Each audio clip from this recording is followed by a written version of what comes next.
J'ai été crucifié avec Christ, et si je vis, ce n'est plus moi qui vis, c'est Christ qui vit en moi. Galates 2:20, lequel nous a aussi marqué d'un sceau et a mis dans nos cœurs les arts de l'esprit. 2 Corinthiens 1:22. Lorsque je suis intérieurement lavé, purifié par Dieu, par le sang de Christ, le Saint-Esprit vient en moi et fait de moi une nouvelle personne. Ceci s'appelle la régénération et c'est la première grande œuvre du Saint-Esprit. Tite 3:5. La deuxième œuvre intérieure du Saint-Esprit est de me baptiser ou de m'unir ou de me placer dans le corps de Christ, de faire de moi un membre de la famille céleste, de m'amener sous le gouvernement du Seigneur Jésus-Christ. Nous sommes intérieurement unis à tous les croyants partout où nous allons. Éphésiens 1:11-13. Il nous a sauvés non à cause des œuvres de justice que nous aurions faites, mais selon sa miséricorde par le bain de la régénération et le renouvellement du Saint-Esprit. Tite 3:5. La troisième œuvre intérieure du Saint-Esprit est de nous sceller en vue de notre sécurité. Lorsque nous sommes scellés par le Saint-Esprit, nous avons l'assurance que le Seigneur sait toutes choses et qu'il nous protégera de tous les dangers possibles qui nous entourent. L'œuvre de la régénération est la première œuvre intérieure du Saint-Esprit. Par elle, nous sommes rendus nouveaux dans notre esprit. En d'autres termes, nous sommes nés de nouveau. Dieu est esprit. Jean 4:24. Si nous désirons connaître et entendre Dieu, si nous voulons le toucher, le sentir, ce n'est que de notre esprit que nous le pouvons. Dieu m'a donné un esprit pour les choses spirituelles. Dieu nous dit clairement cela dans Matthieu 5:8. Heureux ceux qui ont le cœur pur, car ils verront Dieu.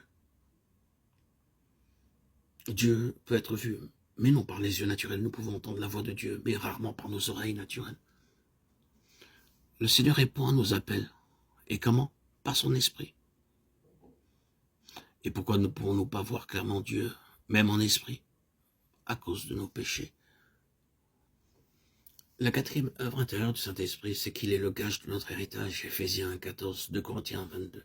Le Seigneur Jésus-Christ nous a appelés à un grand héritage céleste. 1 Pierre 1:4.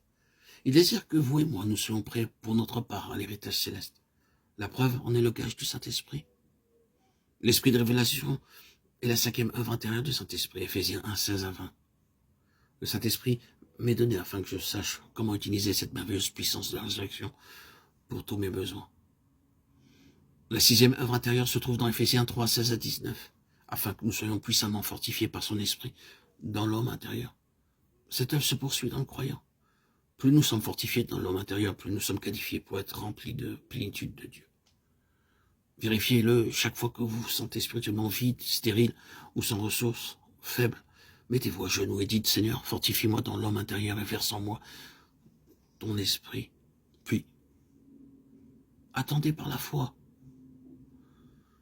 Pour finir, la septième œuvre intérieure du Saint-Esprit en nous est la sanctification, afin qu'il devienne obéissant et qu'il participe à l'aspersion du sang de Jésus-Christ. 1 Pierre 1:2. La sanctification m'aide à obéir à la parole de Dieu. Le Saint-Esprit, en me sanctifiant, me donne un courage supplémentaire jusqu'à ce que je dise, peu importe ce que pensent les gens, j'obéirai à mon Seigneur. C'est là la vraie sanctification, parce que je sais que tout ce que j'ai n'est que pour lui. La sanctification, c'est aussi l'aspersion du sang de Jésus-Christ. L'œuvre du Saint-Esprit est d'amener en moi l'aspersion du précieux sang pour me maintenir parfaitement pur chaque seconde, chaque moment, chaque heure, et non pas seulement une fois pour un court instant. La septième œuvre est la sanctification pour l'obéissance et une constante purification.